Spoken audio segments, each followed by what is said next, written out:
नमस्कार. दोन शब्द गाण्याविषयी बोलायला मला नक्की आवडेल. शारदा सरिता या गाण्याचं नाव आहे आणि ते नुकतंच रिलीज झालंय. जितेंद्र दादांनी इतके अप्रतिम शब्द या गाण्याचे लिहिलेत आणि निलेशचं ॲज युजल इतकं सुंदर म्युझिक या गाण्याला मिळालं आहे. आणि थँक्यू सुरुद, जी विशा, तुझं पहिलं पदार्पण आहे, या पहिला पिक्चर आहे आणि तुम्ही मला हे गाणं गायची संधी दिली. आणि त्या निमित्तानं भारतीताई, त्यांची मी स्वतः खूप मोठी फॅन आहे आणि सोनाली आणि नेहा सारख्या कमाल अभिनेत्री आपल्याला या पडद्यावर बघायला मिळणार आहेत. आणि इतकी उत्सुकता आहे या चित्रपटाबद्दल, कारण ते इतकं सुंदर दिसतंय सगळं. तर ते गाणं आता तुमच्यासमोर सादर करते.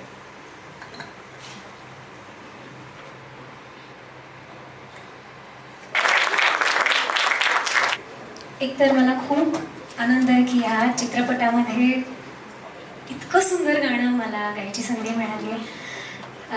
त्याबद्दल सगळ्यांचे खूप आभार. आणि मला फारसं गाण्याबद्दल बोलताच येणार नाही, कारण मी जितकी रेकॉर्डिंगच्या वेळी ढसाढसा रडले होते, तेवढंच मला ते गाणं ऐकताना सुद्धा मी तेवढीच रडले. आणि अगदी जिव्हाळ्याचा विषय सगळ्यांच्या आईबद्दल हे गाणं आहे. आणि तुमच्यापर्यंत नक्कीच हे, म्हणजे तुम्हाला नक्की हे गाणं खूप भिडेल. आणि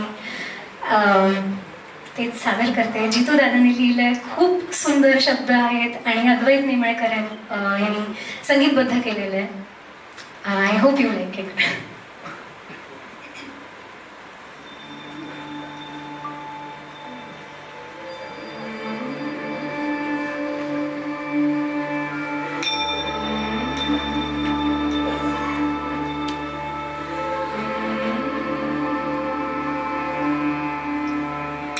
माय होनी प्रवासी एक एकली चालली, पुन्हा पुन्हा शोधताना लेक छातीशी दाटली. माय ममतेची गाथा देमस स्पर्श जुना, निस निरोपाची जरी आई पण दे ग पुन्हा.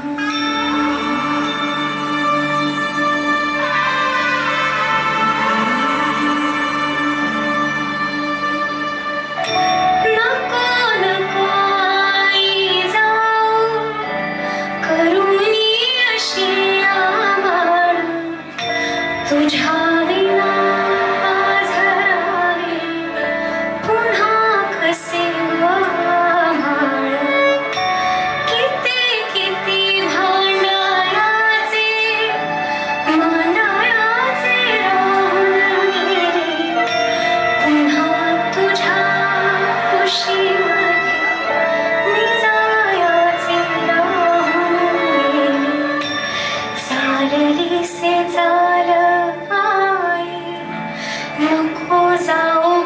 स्वर्गात एक शिरी खाण्यासाठी पुन्हा येऊ दे गर्भात. माय होनी प्रवासी एक एकली चालली, पुन्हा पुन्हा शोधताना.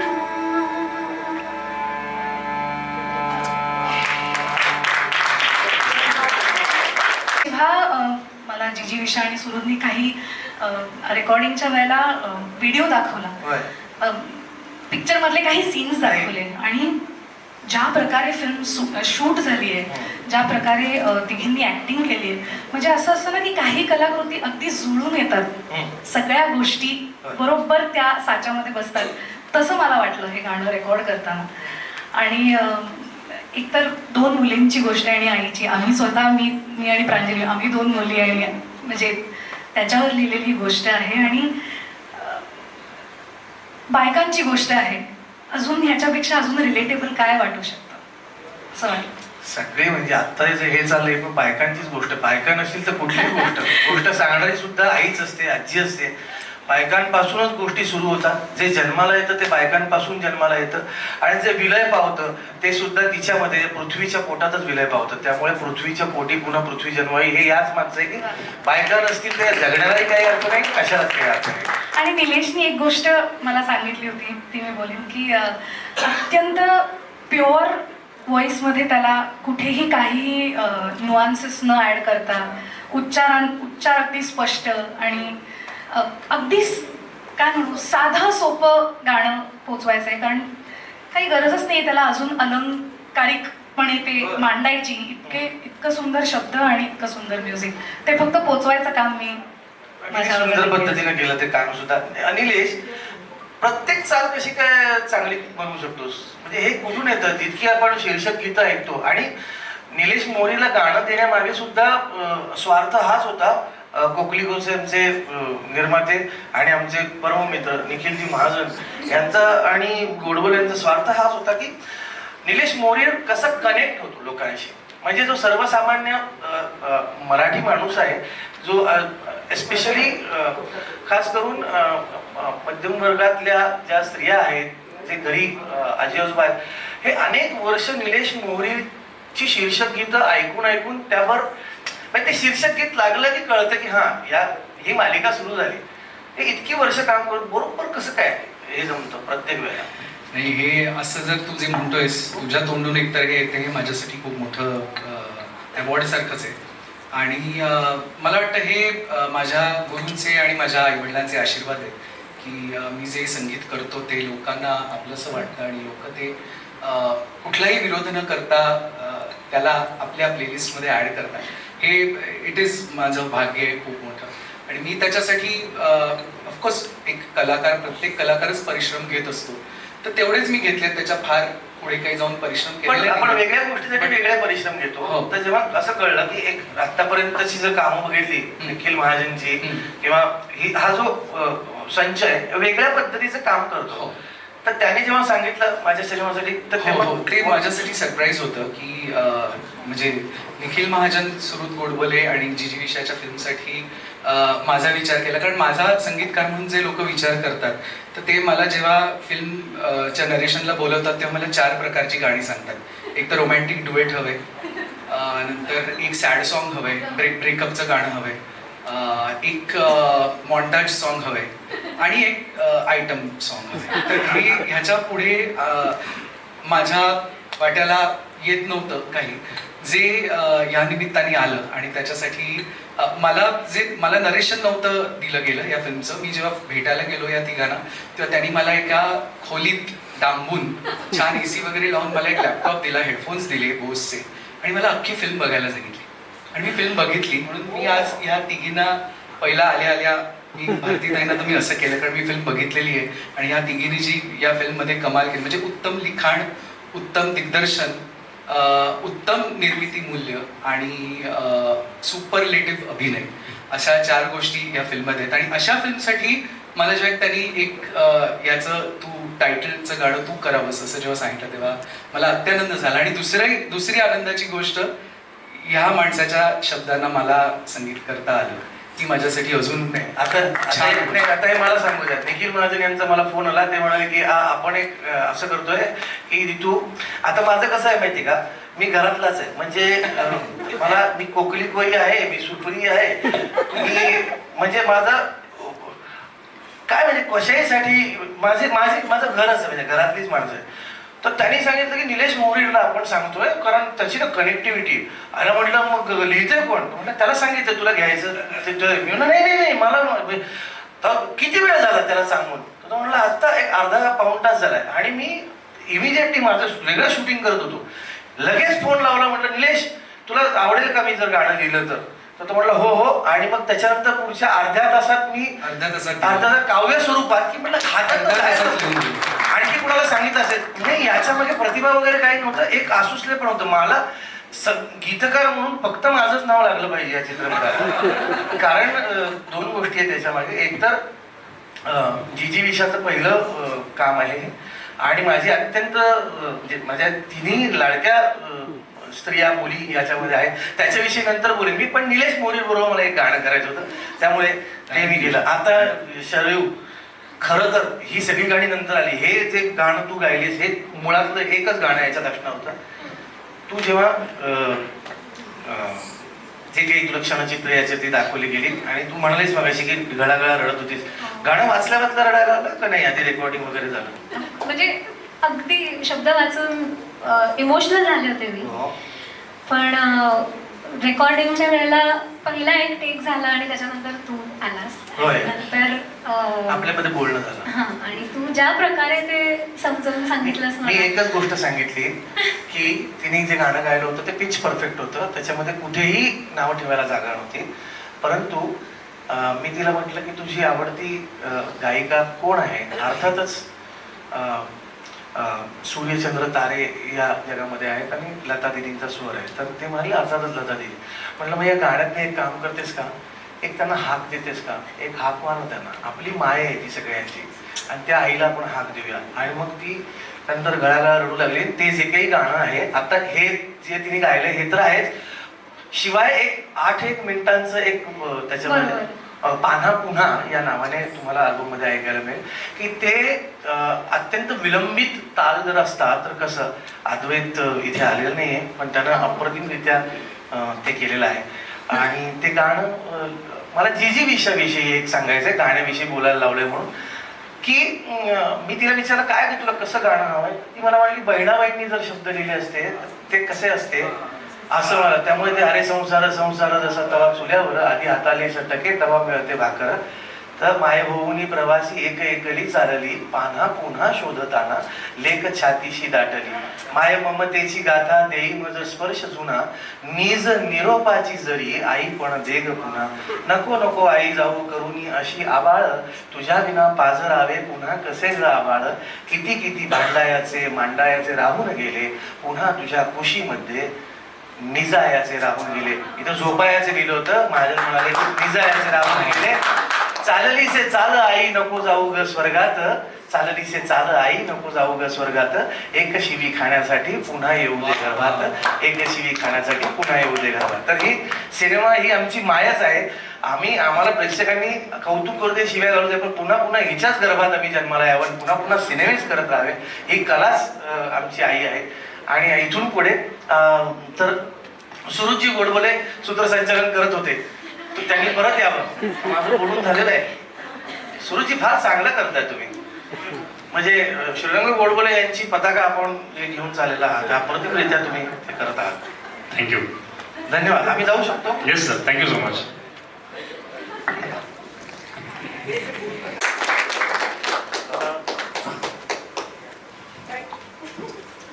थँक्यू भारतीताई. मी फक्त not as an actor but तुम्हाला माहिती आहे की तुम्ही ॲक्टिंग एक ॲज अ परफॉर्मरच्या पलीकडे जाऊन या फिल्मला काय दिलं आहे तुम्हाला माहिती आहे. We love you lot. Thank you. भारतीताई, तुला मी विनंती करतो की तुम्ही आपले मित्र जितेंद्र जोशी त्यांच्याबरोबर यावं. खरं तर सूत्र तिच्या हातात असताना मी फक्त संचलन करणार आहे. तर ये ना. म्हणजे तुला काय म्हटलं मी, अरे आज असं नाही सोडत तुला. काय ना, काही लोकांना ना प्रेम करताना खूप कष्ट पडतात, पण काही माणसं कष्ट सुद्धा इतक्या प्रेमाने करून जातात आणि अशी माणसं कमी असतात. त्यामुळे ना कुचक्यासारख्या टाळ्या नका वाजवू, वाजवायच्या नीट टाळ्या वाजवा.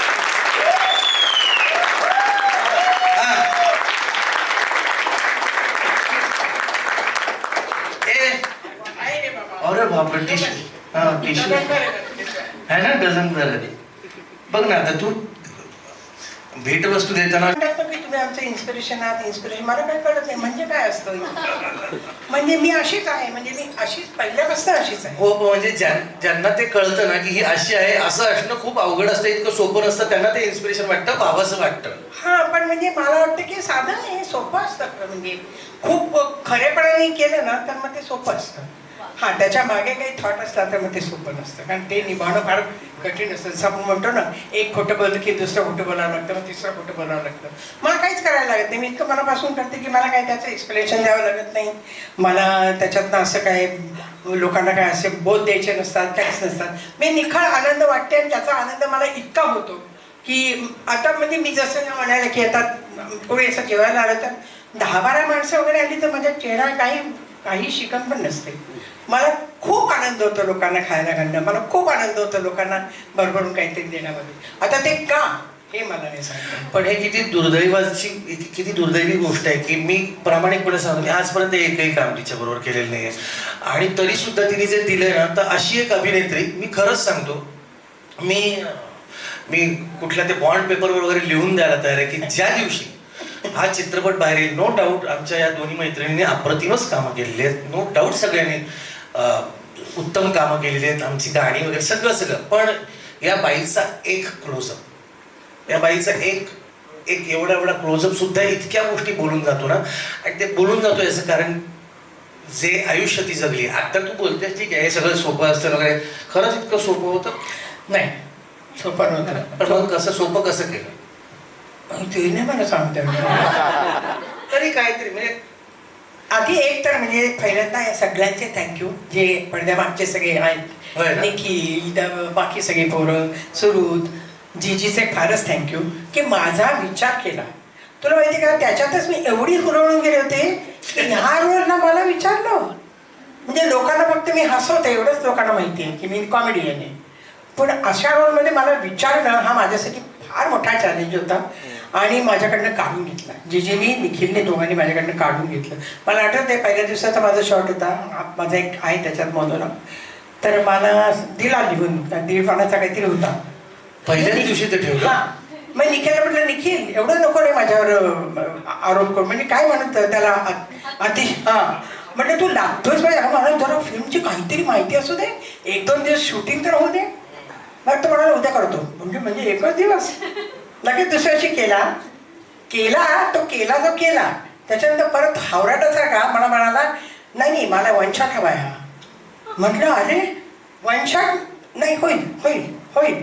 हा जो कॉन्फिडन्स त्यांनी दिला ना सगळ्यांनी मला, त्याच्यामुळे मी जगले, मग मी तो रोल जगले. हे मला फार क्वचित माझं काम आवडतं, पण मला फार आवडलं माझं काय आहे आणि काय पाहिजे. म्हणजे संदीप गरेचे एक ओळ आहे मला खूप आवडते ती की एक मरेपर्यंत एकतरी कविता चांगली लिहावी असं वाटत असतं कवीला, आणि शेवटपर्यंत मरेपर्यंत एखादी अशी ओळ लिहिली गेली याची खात्री नसते मात्र त्याला. तर ती जी खात्री कलाकाराला कधीच नसते. जेव्हा या अशा कलाकाराला वाटतं की हो हे माझं काम चांगलं आहे, तर त्याचा अर्थ म्हणजे ते चांगलं आहे हे इतरांना नाही. म्हणजे मला असं वाटतं की मी आता किती जवळजवळ 57 वर्ष काम करते. 57 वर्ष. पण सरकत पूर्ण झाल्यासारखं झालंय मला की झालं आता. मला नाही वाटत मला याच्या पलीकडे काही नाही आता मी करीनच रे, तुझ्याबरोबर करायचं रे मला.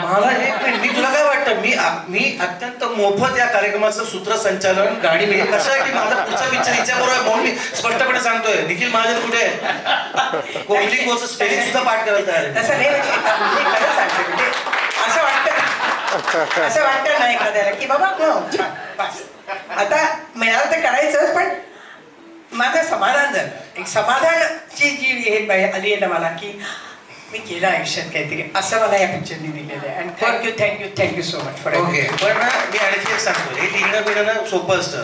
बाई पण थोर बाई अवघड वाट, पायी डोळा पाणी तरी कणा ताट. लिहिणं सोपं आहे.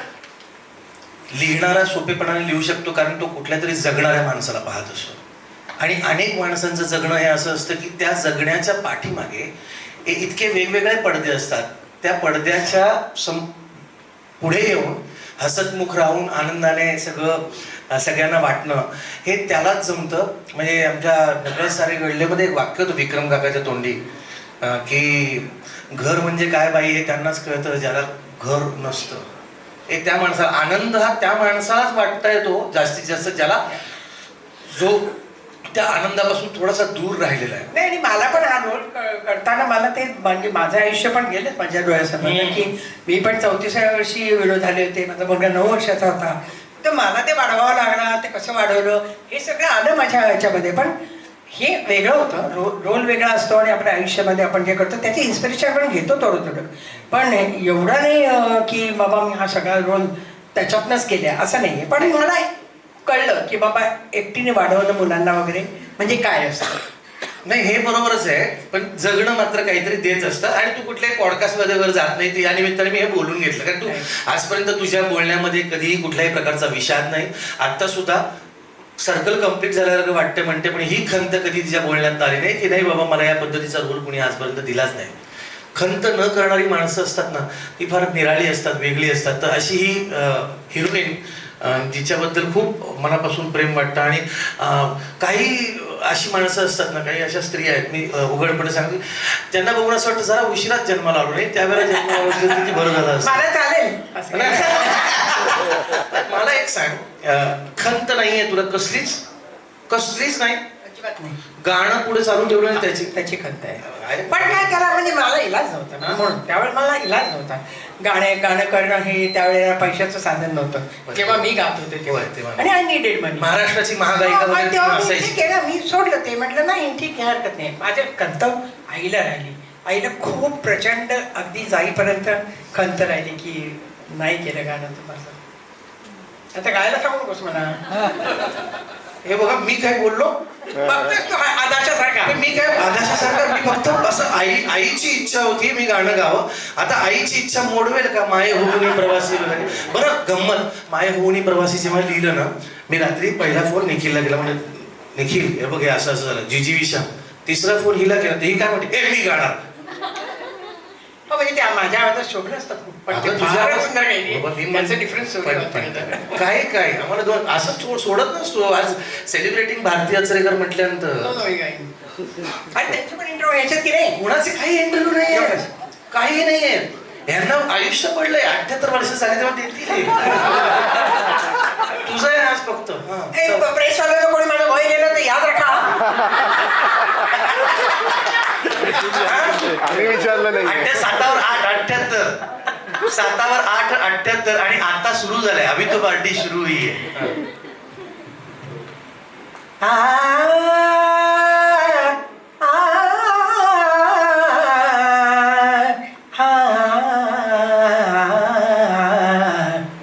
सावळाच रंग तुझा,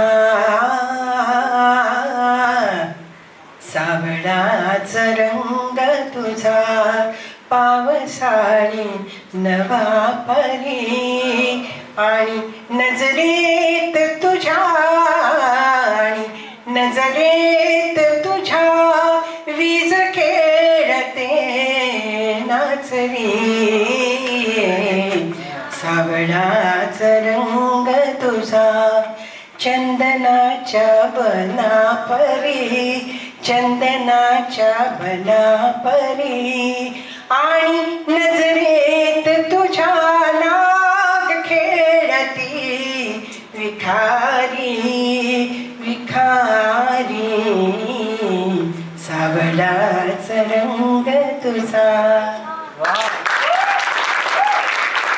ते जे हसू आहे आता चेहऱ्यावर, हा जो आनंद आहे, हा जो आनंद आहे आता चेहऱ्यावर, हे जे हसू आहे, मी म्हणतो आपले ही म्हणजे आता तरुण वगैरे बोलून जरा सगळी मजा मस्ती सगळं ठीक आहे, पण आपल्या प्रत्येक ज्येष्ठ कलाकाराला आपल्या या म्हणजे एक प्रामाणिकपणे सांगू इच्छितो, जरी फार भूमिका तुला हव्या तशा केल्या नसतील किंवा संख्यात्मक नसेल, पण गुणात्मक दर्जा तुझा नेहमीच वरती होता आणि तो नेहमीच वरती असेल. कारण काही लोक 900 हजार सिनेमे करतात, दिलीप कुमारने 80 सिनेमे केले, पण तो गुणात्मक दर्जा जो होता तो संख्यात्मक या गोष्टींनी येऊ शकणार नाही. आणि आज मराठी चित्रपटसृष्टी जिथे कुठे असेल, कलाकार जिथे कुठे असतील, त्यांच्या जाणीवा ज्या काही प्रगल्भ झाल्या असतील नसतील, 100व्या मजल्यावर उभ्या राहिलेल्या प्रत्येकाने एक गोष्ट लक्षात ठेवली पाहिजे की तो जो पाया होता, तो पाया पहिला मजला ते 99व्या मजल्यापर्यंत काही लोकांनी अजून कामं केली आहेत, ते मजले चढवत गेलेत, म्हणून आपण आज 100व्या मजल्यावर उभे आहोत. त्यामुळे ह्या लोकांना विसरून चालणार नाही. आणि आय विश की मला तर काम करायचंच आहे, पण माझी ही इच्छा मी व्यक्त करतो की हा चित्रपट पाहिल्यानंतर जास्तीत जास्त लोकांना हिच्यातलं जे खरं आई पण आहे, तिच्यातलं जे बाई पण आहे, तिच्यातली अभिनेत्री, तो जो दर्जा आहे तो सर्वदूर पसरावा, तो सगळ्यांना समजावा. आणि कोकली कोट आणि सुपरी सारखे ह्या ज्या दोन निर्मिती संस्था एकत्र आल्यात एक वेगळ्या पद्धतीनं वेगळी वाट निवडण्याचं धैर्य, कौशल्य आणि धाडस हे दाखवत आहेत. तर त्यांना पाठबळ जे आहे प्रेक्षकांचं ते मिळावं आणि मराठी चित्रपट खऱ्या अर्थानं आणि त्या चित्रपटाची ही नायिका खऱ्या अर्थानं जगाच्या पटलावर पुन्हा एकदा तिचा खोल ठसा आणि तिचं हे जे हसू आहे हे सर्वदूर पसरावं. आणि बस बाकी I love you. Thank you I love you. कुणाला काही बोलायचं, तुम्हाला काही थोडं ऍड काही करायचं या ना? तिघींचं आहे हा ना, दोघींचं नको व्हायला, म्हणजे दोघांचं नको, तिघींचं होऊ दे. ती आहे सोनाली कुलकर्णीजी आणि नेहा पेंडसे बायस. क्या बात है. ओके अरे मस्त आहे. नाही मला इथे बसता येईल ना, कष्ट केलेत मी. मी सगळ्यांना भारती ताई तुझ्याबद्दलच आहे आज. तुझ्याबद्दलच आहे, आज तुझंच असतंय. तर तुला माहितीच आहे की तुझ्यातली जी एक युथफुल जी एक आहे, म्हणजे मला असं वाटतं की कुठून येते एवढी एनर्जी. तुला माझा कधी कधी राग पण येतो की मी इतकी थंड काय पण मी तुझ्याकडे पाहते आणि मला इतकी एनर्जी मिळते. मला इतकं तुझ्यासारखं व्हावं, म्हणजे मगाशी हे सगळं तेच म्हणत होते की your energy is genuinely so infectious. आणि मुझे एनर्जी दे दे ठाकूर असं एवढं झालंय. आणि खूप प्रेम आम्हा सगळ्यांचं. आणि स्पेशली मी I am not very good with communication ताई, पण मला I really am inspired a lot by you.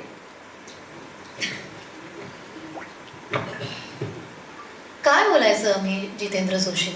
आपण मगाशी खरं तर चित्रपटाचा ट्रेलर म्हणून इथे जमलो, पण आपण हा चित्रपट आज पाहिला आणि मग डायरेक्ट ट्रेलर नाही बघितला तरी चालेल. आपण चित्रपटगृहात 6 मार्चला बघूच. पण बघायचं तुला ट्रेलर बघायचं. आपण जीवनपट जो आहे त्यातला एक छोटासा भाग बघितला आणि फक्त जीवनपटाचा ट्रेलर पाहिला. हा होय होय. भारती आचरेकर यांच्याबद्दल खूप आपण आत्तापर्यंत भरभरून बोललो व्हिडिओमधनं, इथे त्यांच्याकडनंही थोडंफार ऐकलं.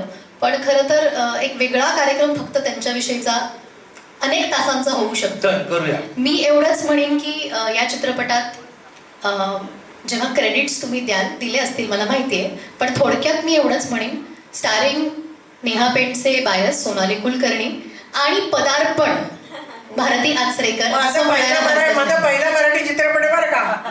मला मराठीमध्ये कोणी घेतच नाही. प्रमुख भूमिका जाऊ दे आता, त्यांना नव्हतं डोक्यात म्हणजे ना प्रेस पाहिजे. प्लीज मराठी चित्रपट बनवणार कुठे होतात तुम्ही? एक मिनिट. आणि जिने घेतलं तिला बोलूया आपण. पदार्पण तिचं आहे, खरं ती पाहिजे आता इकडे पटकन. बघितलं का? हा आता तू सांग, तुला कसं वाटलं ग हे सगळं या तिघींबरोबर शूटिंग करताना? पहिला चित्रपट नशीबच काढलाय स्टोरी तू, काही खरंच नाही. म्हणजे इतका मस्त सोहळा आणि इतकं सगळं छान.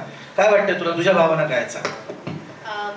मी थोडंसं भारतीताईंपासून सुरू करते. पण एकदा त्या जसं म्हणल्या की त्यांच्यासाठी एक फुल सर्कल झालं. मी त्यांना सांगितलंय, मी जेमतेम 10 वर्षाची असेल, मी 4 चौघी नाटक बघायला गेले होते. माझा बाबा मला हटकून नाटक बघायला न्यायचा जेव्हा तो घरी यायचा तेव्हा. आणि असं बोट पकडून मला ग्रीन रूममध्ये नेलं होतं. आणि वंदनाताई आणि भारतीताईंची माझी पहिल्यांदा तेव्हा ओळख झाली होती. आणि माझ्यासाठी ते पहिलं पूर्ण स्त्रिया असलेलं नाटक होतं. मला नव्हतं माहिती की एवढा मोठा ऑरा जो असतो तो असतो. आणि आता माझ्या पहिल्या सिनेमामध्ये मी त्यांच्या घरी जेव्हा अशी पूर्ण पावसात भिजलेली नरेशन करायला गेले होते, काही विचारायच्या आधी काय खाणार हे त्यांनी विचारलं आणि त्यानंतर खूप प्रेमाने माझी गोष्ट ऐकून घेतली. आणि सिन्स देन सबमिशन शिकावं, ताईंकडनं एवढं हंबल राहणं शिकावं. मी पहिलं पाऊल घेतेय, पण कुठे पोचायचंय आणि तिथे पोचल्यानंतर कसं वागायचंय हे पूर्ण सिनेमाच्या प्रोसेसमध्ये ताईंनी शिकवलं. आणि त्यासाठी ताई थँक्यू. आणि बाकी सगळ्यांबद्दल बोलायचं झालं तर ते मी नंतर हो. बोलते. आता आपण ज्या गोष्टीसाठी इथे जमलो होतो ती गोष्ट झालेली आहे. याच्यासोबत सिनेमाचा जो ट्रेलर आहे तो पण आता आपण बघूया. ठीक आहे, चालेल ना? धन्यवाद.